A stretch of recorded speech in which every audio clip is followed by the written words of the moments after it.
퇴직금 2억에 국민연금까지 더해지면 이 정도면 노후 걱정 없겠지? 많은 분들이 이렇게 생각하실지 모릅니다. 하지만 이 든든해 보이던 노후 자금이 예상보다 훨씬 빨리 바닥나 버린다면 어떨까요? 마치 뜨거운 햇볕 아래 놓인 눈사람처럼 순식간에 녹아내려 손에 쥔 것은 막막한 뿐이라면 말입니다. 오늘 이야기는 결코 남의 이야기가 아닙니다. 바로 우리 주변에서 어쩌면 바로 나에게도 일어날 수 있는 안일한 노후 준비의 비극적인 결말에 대한 것입니다. 첫 번째 이야기는 30년 넘게 한 직장에 청춘을 바친 62세 김영수 가명씨의 이야기입니다. 퇴직금으로 2억 원이라는 큰 돈을 손에 쥐었을 때 김영수 씨는 이제야말로 제2의 인생을 펼칠 수 있으리라 기대했습니다. 주변에서는 그 돈으로 사업 한번 해보라 는 권유가 끊이지 않았고 나도 이제 사장님 소리 한번 들어보자 는 막연한 자신감도 생겼습니다.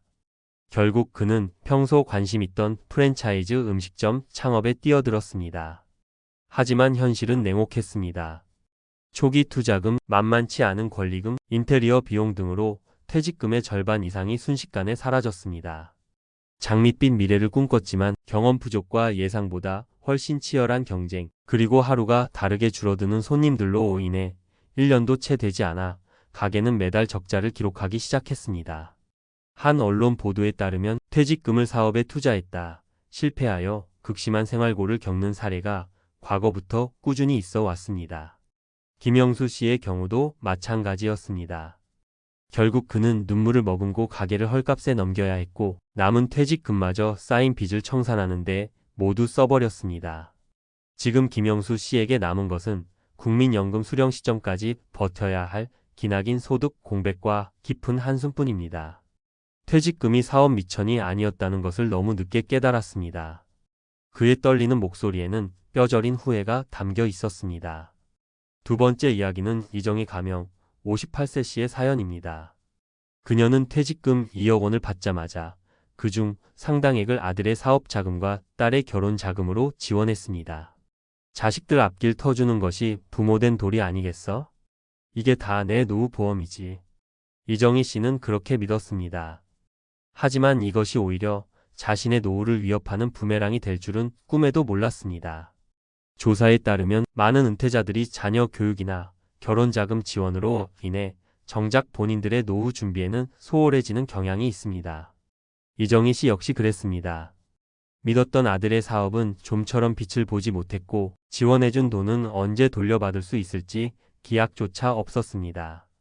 설상가상으로 남편의 건강마저 나빠지면서 예상치 못한 의료비 지출이 눈덩이처럼 불어났습니다. 전문가들은 은퇴 후 예상치 못한 지출 중 가장 큰 비중을 차지하는 것이 바로 의료비와 가족지원금이라고 지적합니다. 현재 이정희 씨 부부는 최소한의 생활비로 하루하루를 힘겹게 살아가며 차라리 그 돈으로 안정적인 연금 상품이라도 하나 더 들었더라면 하는 뒤늦은 후회를 삼키고 있습니다. 자녀를 위한 헌신이 때로는 자신의 노후를 위태롭게 만들 수 있다는 안타까운 현실입니다.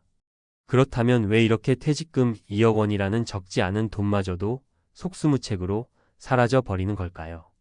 여기에는 몇 가지 공통된 함정이 도사리고 있습니다. 첫째, 목돈의 환상과 소비 통제 실패입니다. 갑자기 큰 돈이 손에 들어오면 심리적으로 여유가 생겨 자신도 모르게 씀씀이가 커지기 쉽습니다. 명확한 예산 계획 없이 이 정도는 괜찮겠지 하며 지출하다 보면 어느새 잔고는 바닥을 드러내게 됩니다. 둘째, 대박을 노리는 위험한 투자입니다. 최근 한 보도에서는 지인의 퇴직금과 노후 자금 수십억 원을 가로챈 사기 사건이 발생하기도 했습니다. 이처럼 고수익을 미끼로 한 투자 사기나 충분한 정보와 경험 없이 뛰어드는 무리한 사업 시도는 퇴직금을 순식간에 증발시키는 가장 큰 원인 중 하나입니다. 셋째, 예상치 못한 지출이라는 복병입니다.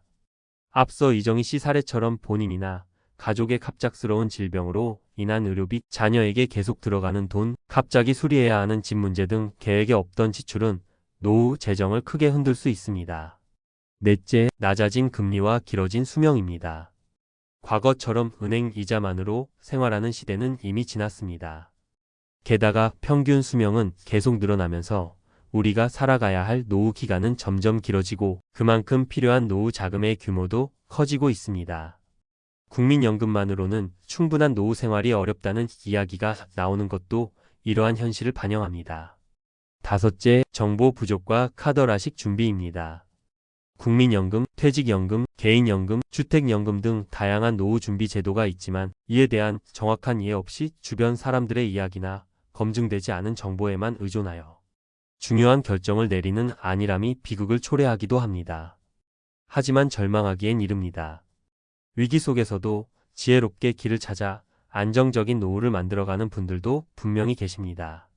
박선영 가명 60세 씨가 바로 그런 경우입니다.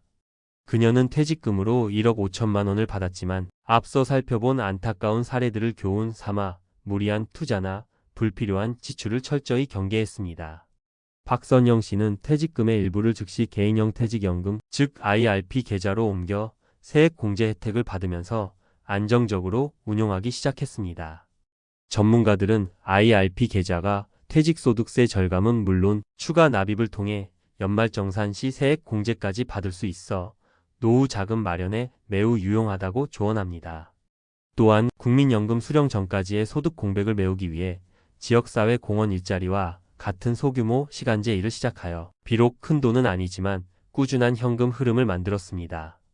동시에 자신이 거주하는 주택을 활용한 주택연금 가입도 신중하게 검토하고 있습니다. 박선영 씨는 말합니다. 큰돈 한 방을 노리기보다는 작더라도 꾸준한 수익과 안정적인 시스템을 마련하는 것이 중요하다고 생각했어요. 하루아침에 부자가 될 순 없지만 하루하루 평안하게 살아갈 수는 있으니까요. 그렇다면 우리는 어떻게 해야 안일한 노후 준비의 함정에서 벗어나 박선영 씨처럼 슬기롭게 미래를 준비할 수 있을까요? 몇 가지 현실적인 대비책을 함께 살펴보겠습니다. 첫 번째, 내 돈 제대로 알고 지키자. 바로 냉철한 자산 점검과 예산 수립입니다. 퇴직금을 받는 순간 이 돈은 내 노후의 생명줄이다 라는 인식을 명확히 해야 합니다. 최근 한 금융기관의 보고서에 따르면 많은 분들이 희망하는 노후 적정 생활비와 실제 준비된 자금 사이에는 큰 차이가 있습니다. 막연한 기대감보다는 현재 내가 가진 자산, 매달 필요한 생활비, 예상되는 의료비 등을 포함한 구체적인 노후 예산표를 작성하고 현실적인 목표를 세우는 것이 중요합니다. 두 번째, 묻어두지 말고 굴리되 안전하게. 바로 퇴직연금 및 개인연금의 적극적인 활용입니다. 퇴직금을 단순히 은행 예금에만 묻어두는 것은 물가 상승률을 고려할 때 실질적인 가치가 하락할 위험이 큽니다. 앞서 박선영 씨처럼 IRP 계좌를 통해 세제 혜택을 받으며 퇴직금을 운용하고 추가적으로 개인연금, 연금저축에 꾸준히 납입하여 만 55세 이후 안정적인 연금 수령 파이프라인을 구축하는 것이 현명합니다. DC형 퇴직연금 가입자라면 금융기관에서 제공하는 디폴트 옵션 사전지정 운용제도를 활용하여 보다 적극적으로 수익률 관리를 해보는 것도 좋은 방법입니다. 세 번째, 예상치 못한 지출의 방파제를 쌓아라. 바로 비상예비 자금 마련과 보험 점검입니다. 전문가들은 최소 3개월에서 6개월치 생활비에 해당하는 금액을 언제든 꺼내 쓸 수 있는 비상예비 자금으로 별도 관리할 것을 권고합니다. 또한 본인과 배우자의 실손의료보험, 주요 질병 진단비 보험 등 건강 관련 보험의 보장 내용을 꼼꼼히 재점검하여 부족한 부분은 미리 보완해 두는 것이 중요합니다. 아울러 국가에서 제공하는 무료 건강검진이나 본인 부담금 상한제 같은 건강보험 혜택도 적극적으로 활용해야 합니다. 네 번째, 집 한 채도 훌륭한 노후 자산이 될 수 있다. 바로 주택연금 활용 검토입니다. 만약 현재 거주하고 있는 주택 외에 뚜렷한 노후 소득원이 없다면 주택연금 가입을 고려해 볼 수 있습니다. 주택연금은 내가 사는 집에 계속 거주하면서 평생 또는 일정 기간 동안 매월 국가가 보증하는 연금을 받을 수 있는 제도입니다. 물론 장단점이 있으니 충분히 알아보고 신중하게 결정해야겠지만 안정적인 현금 흐름을 만드는데 훌륭한 대안이 될 수 있습니다. 다섯 번째, 돈이 전부가 아니다. 바로 건강, 관계, 그리고 소일거리의 중요성을 잊지 않는 것입니다. 연구 결과에 따르면 행복한 노후를 위해서는 경제적인 안정뿐만 아니라 건강, 좋은 인간관계, 그리고 몰두할 수 있는 소일거리가 반드시 필요합니다.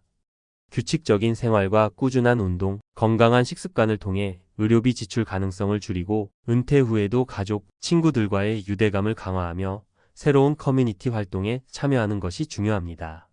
소소한 취미 활동이나 봉사활동 또는 부담 없는 파트타임 일 역시 삶의 활력과 만족감을 높여줄 수 있습니다. 퇴직금 2억 원이 눈 깜짝할 사이에 사라져 버리는 비극은 나는 아니겠지. 나와는 상관없는 일이야. 라고 외면할 때 현실이 될 수 있습니다. 하지만 오늘 이 영상을 보신 여러분이라면 이제는 다를 것이라고 믿습니다. 지금이라도 결코 늦지 않았습니다. 오늘 함께 살펴본 안타까운 실패의 함정들을 피하고 제시된 슬기로운 대비책들을 하나씩 점검하고 실천에 옮긴다면 우리는 충분히 안정적이고 행복한 노후를 스스로 만들어갈 수 있습니다. 기억하십시오. 2억 원이라는 돈의 크기보다 훨씬 중요한 것은 그 돈을 어떻게 관리하고 얼마나 지혜롭게 사용하느냐에 달려 있습니다. 오늘부터 당장 여러분의 소중한 노후 계획을 다시 한번 꼼꼼히 점검해 보시는 것은 어떨까요? 오늘 내용이 여러분의 빛나는 노후 준비에 조금이나마 도움이 되셨기를 바랍니다. 영상이 유익하셨다면 구독과 좋아요, 알림 설정 부탁드립니다. 그리고 비슷한 고민을 하고 계시거나 여러분만의 지혜로운 노하우가 있다면 댓글을 통해 함께 나눠주시면 감사하겠습니다. 여러분의 모든 날들을 응원합니다.